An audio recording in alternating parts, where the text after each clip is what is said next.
right, Cybertruck, if you don't start acting right soon, we're gonna rip you apart and put a diesel in you. You don't wanna do that. He's pushing it closer.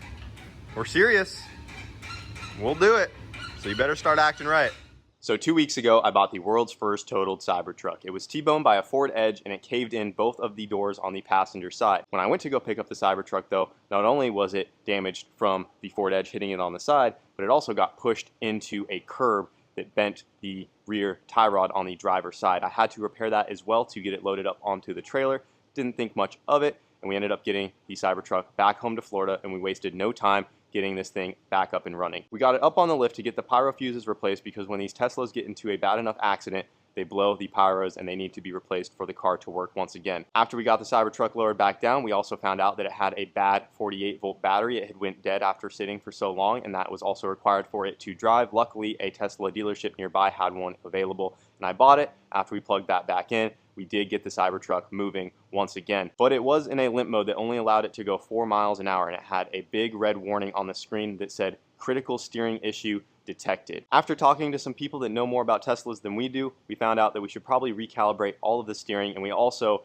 remembered that it was in that accident that bent the rear tie rod, so we were thinking maybe something's up with the rear steering rack and everything just needs to be recalibrated and we'd be good to go. So we ended up plugging into the Cybertruck thinking it's going to drive today. We are going to get this thing fixed and she is going to be ready to rip down the roads once again. But of course, everything was going way too smoothly for us, and that is not what happened at all. After we plugged into the Cybertruck, we tried to recalibrate the steering and it threw everything out of whack. The truck no longer steers and it no longer moves. It's kind of bricked and we don't know what to do. It just says pull over, vehicle shutting down. It won't let us put it into drive and the steering's not responding. So before we show you guys what we messed up on the Cybertruck, I have a huge update on the Model X here, and I'm really pumped about this. As you guys know, we picked this thing up to make Platycee version 2, and it's been a while since I've given you guys an update on that. We bought the new Honda Odyssey over here, which is much cleaner, that we are going to be swapping on to the Model X. And for those of you that might be new watchers with all the Cybertruck content, we already do have one over here. This is Platycee version 1. This is a 2001 Honda Odyssey body on top of 2022 Model S Plaid. It might be a 21, but same thing. The issue is that the Model S doesn't line up very well in comparison to the Odyssey body. The dash is pushed pretty far back, the seats are pushed back along with it, and they're also really low to the ground. It feels like you're sitting on the floor. Regardless, this is a mid 9-second Honda Odyssey on the outside. It's really awesome. Ultimate sleeper, and we were trying to make that even better, so we got the new Honda Odyssey over there with the Model X. All of the seating positions and everything will line up better for V2 here. I ended up holding off on version 2 for a little bit because I want to try to make as many functions on the Model X work when it becomes the minivan as possible. And if we started cutting on it right now, there would be absolutely no hope to bring it to Tesla to possibly service it in the future. And I was kind of okay with that, and I was actually really close to pulling the trigger on it, and we were just going to go ahead and start cutting this thing up and start doing the body swap. But my biggest issue with this thing is that ever since it got in the accident, when these cars go offline for over 6 months, they disconnect themselves from the Tesla mothership, like the big main Tesla server, so the car could no longer communicate to Tesla. So it's as if the car was stuck in 2022 when it got into that accident. A whole nother issue I had to deal with was getting this car connected to my Tesla app so I could use my phone as a key. I was able to email Tesla, send them my VIN and information, and I got the car connected to my phone. But then once the vehicle showed up on my phone, it said that the car was last seen 2 years ago because it's no longer connected to the Tesla server. I was able to make my phone work as a key, but the car wasn't sending any information to my phone or to Tesla. So for instance, I couldn't check what the battery level was at on my phone. There was just a lot of functions I was missing from my phone, and I also couldn't update the car. It had no way to connect to the main Tesla server to get the latest firmware, and like I said, the car was essentially stuck in 2022. And when these get wrecked, once they're salvage titled, you can no longer supercharge these, which I thought it would be really cool to reinstate the supercharging. Come to find out, that's one that we still might not get back, but we got a ton of other functions working once again on the Model X here. So why it took so long to give you guys an update on this and why it's been sitting is because I actually made an appointment with a Tesla service center, and I just want to give the biggest shout out to the Tesla service center in Clermont. I'm out here in Florida, and they treated me amazingly, and they were able to get this thing in and get her online, get it updated, and I'm extremely thankful for that. It was the best customer service I ever had, because you guys know I've been to some Tesla dealerships and they didn't want anything to do with me. They treated me no differently than anyone else, and they were able to help me out. I was worried that they wouldn't even touch the vehicle because in the back it still has all of the crash damage, and I really didn't want to spend the time, effort, and money to fix this thing up just to bring it to Tesla, just to get the car reconnected to the main server, because I thought that's a lot of work just to get the car online again. But they were able to actually take it in its current condition. I went ahead and made the appointment. I went over there, showed them pictures of the vehicle, and they said, yeah, we can take that in and work on it for you, which was awesome. And I got it dropped off, but as you guys know, Tesla really doesn't like you to film inside their building, so I snuck a quick little picture of it sitting inside the service center there, and after leaving it overnight for 1 day, they got the Model X completely back online. And now when I pull this thing up on my cell phone, you can see that I can completely control the car and everything works as it should. It says that the car is currently parked. It says we have 148 miles of range. It is actually telling me the details and information about the car in real time, which is what I wanted. But not only did we get the car connected to Tesla and working with all functions on my phone, but the previous owner had the full self-driving package on this Tesla, and it's still instated for a couple weeks, and they got everything working, and we went and drove this thing around, and this car has full self-driving, completely hands-off, and it's actually insane. You can just plug in an address and the car will take you there, and we're going to show you guys that here in a second. What I was told from some of the Tesla techs is that the full self-driving, the autopilot, it is all controlled from the cameras alone. So that means no proximity sensors in the bumper, no LiDAR, no radar. Just the cameras on the Tesla are good enough to enable full self-driving, and it's just the AI information that those cameras are feeding into its brain there make the changes it needs to on the road. It's pretty crazy. So that's something I didn't know. I always thought that these needed more than just the cameras to work, especially for full self-driving, but they said it's just the cameras alone, which I thought was pretty wild. So that means if we're able to keep the cameras in their approximate location from where they were from factory, once we body swap the minivan on there, there is a chance that we might have an autonomous driving minivan. I'm not saying that it's going to happen, but it's in the realm of possibility, and we're definitely going to try to do that. And a quick note on the supercharging, that was another thing I wanted to try to get working once again, because Tesla has this program where you can bring a salvaged vehicle into the dealership. They can do a high voltage inspection, inspect all of the high voltage lines, the battery, and they can reinstate your car and put it back on the supercharging network. Unfortunately, with how new this vehicle is, it's actually too new to where they don't have the program to unlock the supercharging on these just yet, which is unfortunate, and I'm not going to be waiting on that one because they didn't give me a solid timeline of when that's even going to be a thing. So unfortunately, to charge this thing, if we want to use a supercharger, we will have to use our adapter and go to the off-brand chargers to charge it along the road, and we won't be able to supercharge it, which does suck. But we got all the other functionality back in this thing, and it's awesome. We got the Falcon doors to work. We also replaced a module up under the dash. It was called the VC Right, because I believe the last time we talked about this, it also didn't have anything on the right side working. That Falcon door didn't work. The window on that side didn't work. We got all of that working once again on the Model X, and I can tell you guys that this thing is ready to be cut up and turned into a minivan. All right, guys, so we're in the Model X, and I just got to show you guys this work. It's pretty insane.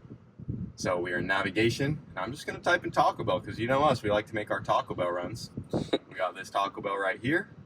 We're going to plug her in. The GPS is all working. We are also not at our house, so just keep that in mind. We are just at a random spot. And now we gotta put her in drive. We have Taco Bell plugged in. Brother. I give her one click. Look at this thing. This is so sketchy. Look at this. It's so sketchy. Guys, look at this. This is how we die. I am completely hands-off. When I had the Model S, it had the enhanced autopilot, which would just keep you going straight. But this is the full-blown self-driving. Brother, can you put your hands closer to the wheel? Dude, she's good. Look at this. You'll see this truck coming up on the AI screen. Yeah. So you're going by, and like, look how updated everything is. Damn, Remember when we drove it? Like, none of that was there. Yeah. That's pretty sick, I ain't gonna lie. This. I'm completely hands-off. It's putting the turn signal on for us. If we can make the Platypus do this, that will be sick. Be insane. So the one thing I have noticed right off the bat is it accelerates pretty hard. It does. It actually gets up and goes. Look, and you can see the cars that are blue, they turn blue when it like recognizes like that it's their turn to go. Oh, really? Yeah, so like if you see someone backing out of a parking lot, that car will turn blue. If that stop sign, it recognizes like whose turn it is. Dang, that's insane. Hands off this whole time. And it's just taking us to Taco Bell. I don't care what you guys say about Teslas, but This is pretty wild. This is the future. Yeah. The robo-taxi thing might not be that far off. Well, I did actually see one got pulled over because it like cut somebody off. Oh, did it? Yeah, but you know, besides the point. Okay, yeah, it's not perfect. Technology has to progress, but see what this is doing now and give it 5 years. Yeah, It's going to be pretty wild. ridiculous. I'm curious to see how it does navigating the parking lot. I mean, this is the first intersection it's attempted to go through, so let's find out what goes on here. Like, look how complex it's gotten. Yeah, that's I mean, it sees everything. It sees that box truck way up ahead of us. Saw that car just go around us. I mean, look, we're probably a good 50 feet from that intersection at least, and it can see all the cars going through it. It sees the van turning. Yeah. And it's getting more and more accurate with identifying the makes and models of the vehicles. The shapes of the cars are becoming closer and closer to what it actually is. Yeah. We'll pull into the backyard and a trailer will still show up as like a little semi-truck, but it's getting better at recognizing what's what. Just a hands-free trip to Taco Bell in the updated Model X, soon to be Platycee V2. This is why we waited, guys, and I think the wait was definitely worth it. Yeah, this is sick. I was really impatient. I wanted to get started on it and I'm sure you guys wanted to see it too, but I was like, dude, we have to get some more of the functionality back in this Tesla. And this was actually more than I bargained for. I didn't think that this would actually all work after I got it back from them. Right. It's insane. That's wild. Oh, run it. No, she's not running the light. Come on. She has to follow the rules. Yep. If this had a slight run the light feature and a settable over the allowable speed limit feature, I would probably go buy one. It can see the cars behind us, and I mounted that camera myself. It's not in the right spot, and it still sees the cars. Yeah, it's pretty wild. There's no rear bumper or anything back there. It's just on that camera. Look, still haven't touched a thing, guys. Blinkers on. It's going into a random parking lot for the Taco Bell. Yeah, I'm curious how it navigates this. No road signage, no nothing. Our Tesla wouldn't take that long to figure out what we're doing. Oh, buddy. Wrong way. Well, it technically will take us to Taco Bell. Yeah, it's going around the block. It's following its preset map. Yeah, it's pissed. It can't go that way. We're not touching it. It's making it to Taco Bell. I have faith. It just doesn't know that the drive-through is on the other side. Yep. And look at that, boys. She made it to Taco Bell. Will it park for us, though? That's the question. I don't know what it's going to try to do after we got here. It might just stop. I don't know what it's going to... Take me through the drive-through. Tesla, go through the drive-through and give me a Baja Blast. All right, there's way too many people here. Let's not go to Taco Bell. Yeah, okay. We're going to go somewhere else since Taco Bell's packed, but just wanted to show you guys that the autopilot is completely working, and it's pretty insane. Yeah, that's nuts for sure. Platycee version 2 is going to be sick. Alright guys, so we're trying to figure out why this thing has a speed limiter of 4 miles an hour. As you guys saw in the last video, when we put it into drive, the whole screen lights up red and it kind of freaks out a little bit. So if I hit accept override here, we can put it into drive. The screen goes red. This right here is the backup camera, the mirror essentially, so that's why that guy pops up. But we have proceed with caution, critical steering issue detected. So it's saying that there's something going on with the steering, and that is what is causing our issue. So after talking to some Tesla techs and getting some information, sounds like we need to recalibrate the steering on this thing. And it also makes sense because when this got hit on the side, it got pushed into a curb, up into that stop sign, and as you guys saw, we bent that rear tie rod pretty bad, which probably threw the steering alignment out of whack, and it could have threw something off with the rear steering rack, because these are a 4-wheel steer vehicle, so the rear tires actually steer just like the front. And if you look here, we are in service mode, and we got no green lights on the steering stuff right here. So if we go like to the rear steering and click on this guy right here with this orange illuminated box, we have core function is yellowed out. It says steering system performance degraded due to condition detected affecting functionality. So it's not looking good. So we obviously got something going on with the steering. We need to try to recalibrate everything and get all this stuff in the green, and we're hoping that might be why it's putting it into this limp mode.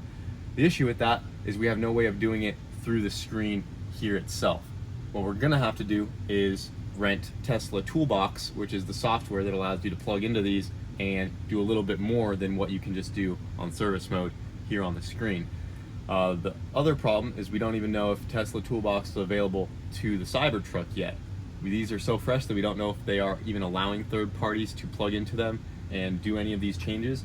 But after talking to some Tesla techs, sounds like that's what we're going to have to try to do regardless, because if that doesn't work, we're gonna have to either bring this whole truck to Tesla or schedule a mobile service for one of them to come out here with their laptop and their software that has a little bit more access than a third-party person like us would be able to do. So what we're gonna do is rent Tesla Toolbox for one day. You can rent the software daily, monthly, or yearly. It's $165 just for the day.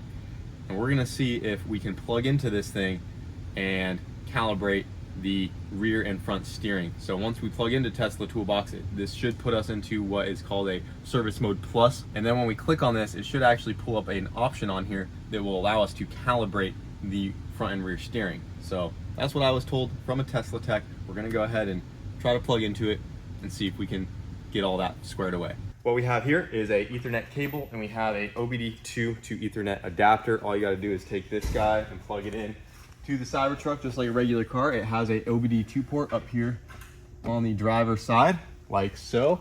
It's actually pretty convenient because on the Model S and X, they do not have an OBD2 port. I believe the newer S's and X's do just have a standard Ethernet port that you can just plug into, but the Platycee and our Model X both need this special little adapter box that is hard to get. They're really expensive, and the only way we were able to plug into those was when we got help from our friends at Electrify Garage, and when I met that guy on Marketplace that happened to have access to one of those little boxes, because I didn't want to buy one for ourselves since we weren't going to use it too much. But the Cybertruck has a OBD2 port, so if that adapts to Ethernet, then all you gotta do is just plug in the Ethernet cable into that guy.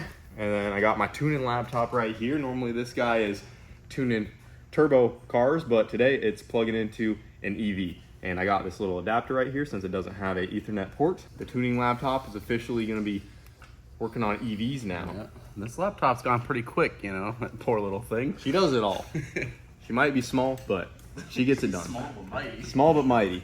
We should be good to go, and I got Tesla Toolbox pulled up right here, and if we go up here, we should be able to hit connect, and this should connect us to the Cybertruck. So I rented it for the day. We're 165 bucks down to try to get this thing fixed up, and when I hit connect, if it successfully connects, it should put the truck into what is called Service Mode Plus, which is a step further than just the regular service mode. It allows you to do some more calibrations and more things that you can't do just with the standard service mode inside the vehicle. This green LED strip will turn to red. You'll get the same red border, but instead of service mode on the side, it will say Service Mode Plus. So that is what we're looking for here. I guess we can go ahead and hit connect, and we should hook up. And we got green check marks. Nice. We are connected, boys. And check it out. Everything went red, so the LED strip went red. And if you look in here, yep, we're good to go. Damn, those Tesla techs were right, dude. Look, right on the side here, you can see it says Service Mode Plus. So now we're gonna have even more access to things that we originally didn't have, and I already can see that we have some numbers that popped up. A lot of these things right here under the vehicle info have showed up with these like red notification circles. So under chassis, which is where we need to be, look at that. Right away, steer by wire has 25 alerts next to it. And you should have the opportunity to calibrate the front rack. Yep. So I've got one I've got one orange dot. Don't worry about it. So front rack just calibration. Make sure you're clear in the front, and the front wheels can Everything move. good up there? Hit run. Yep, I'm working on it. Oh, we're supposed to be on a turn plate, but whatever. Did the front wheels start moving back and forth? No, not yet. It says it's in process. But the front wheels have not started moving? No. It's a calibration aborted. Failed to clear calibration values. Yep, there's something else going on. Okay, try the rear. Rear lock to lock calibration.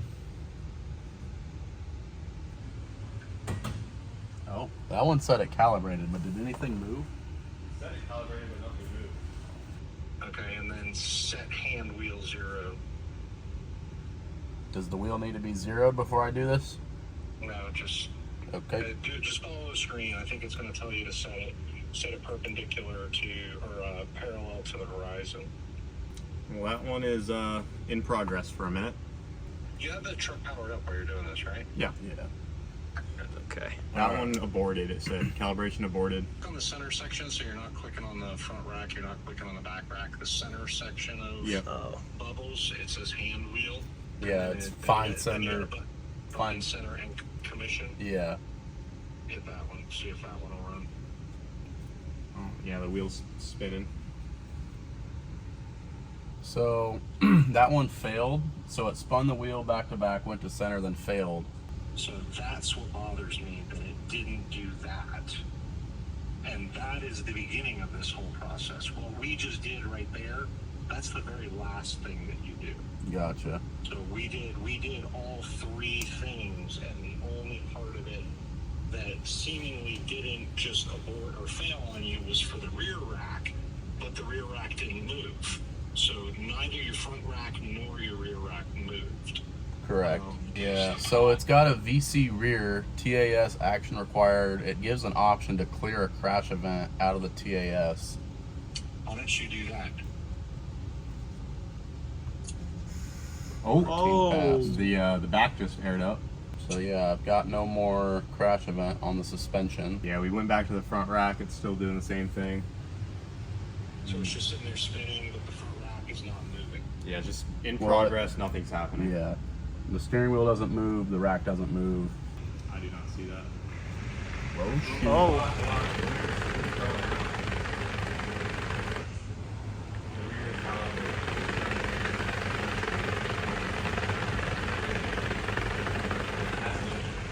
Yeah, that didn't work a minute ago. Yeah, so rear is turning full lock to lock.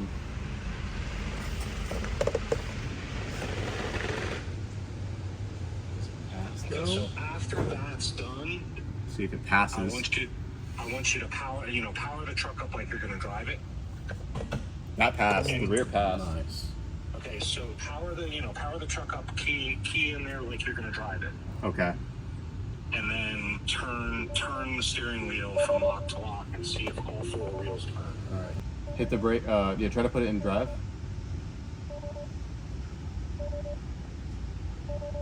It just says pull over, vehicle shutting down. It won't let us put it into drive, and the steering's not responding. We need to alert the truck. Now you did it. Now we f***ed up.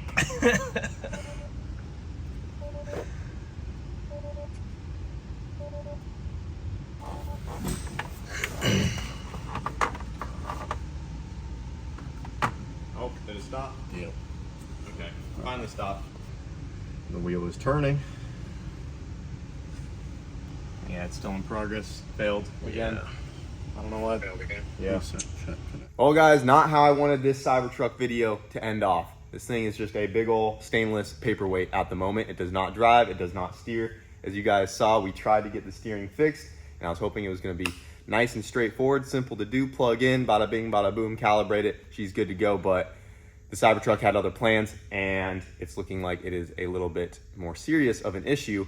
And I was going to wait on releasing this video because I was hoping we could get it resolved a little quicker and I could just kind of put it all in one. But at this point, I'm not sure how long this issue is going to take to resolve. The biggest issue is I don't want to rent Tesla Toolbox daily. I guess we could rent it for the month, but I believe that's like $600. Maybe it's a little more. I'd have to double check. But as you guys saw, it's $165 just for the day. It's going to start adding up if we don't have a solid game plan on what to do. So what we're going to do is, after talking to our buddy who is really good with Teslas and they know quite a bit about these things, sounds like the next step we need to take is put the doors back on, plug everything back in just to make sure that there's no miscommunication there, and try everything once again. We're not too confident that will work, but we do want to try it. It's looking like the more serious issue might have something to do with the steering control module, or the steering column control module is what it's called, the SCCM. So for some reason, there's something going on with our steering wheel and it's having issues with the angle sensor in there. The reason why the steering was working when we got those pyro fuses changed and we could drive it around the yard is because it did have a set of calibrations in the truck when it was first pulled off the factory line and everything worked properly. Whenever that steering issue arose after the accident, it was still able to steer because it was running on its secondary backup, like emergency system, which the calibrations for that backup is based off the primary steering function, if that makes sense. So once we try to go in there and clear the main primary steering control and recalibrate everything, the calibration failed. It cleared the calibration that it had in it previously, so now it has nothing to go off of. So now that secondary backup system doesn't work either. So because we think it has something to do with that control module, it could be something else, but that is where we are going to start. I was able to get one ordered. I'm not sure how long it's going to take to get here. What we're gonna try to do next time is wait till that module shows up. It could be 2 days, it could be 2 weeks. That's why I'm just gonna release this now. We're going to have it on standby. We're gonna plug the doors back in, see if that does anything. It most likely won't, but you never know. If it doesn't work, then at least we have one of the main components that we think might be the problem, and we can go ahead and plug that in while we still have toolbox rented for the day and go from there. And then if that doesn't work, then we're gonna really have to start digging into this thing.